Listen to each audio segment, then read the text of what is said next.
U.S. automakers have announced dramatic investments and expansions inside the United States.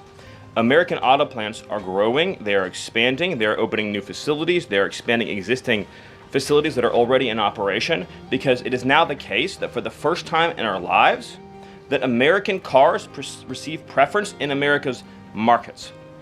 The U.S. auto industry used to control the entire world. I believe the number during the heyday was that 70% of all cars in the world were made in Michigan. And now, of course, we've become a tiny fraction of the global market.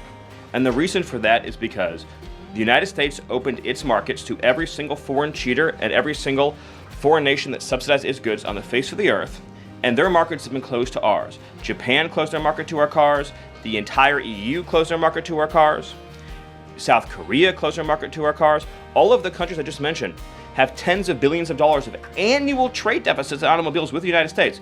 These are supposedly pure nations, nations that have at least a somewhat equivalent per capita GDP.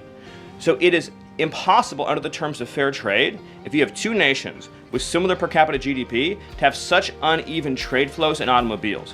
What the president has done with his car tariff, we have the most desirable market in the world, is if you want to sell cars tariff-free, tax-free to our market, your plant has to operate in the United States. The only alternative to that is to have no U.S. automobile industry whatsoever, which is where this was headed, to be clear.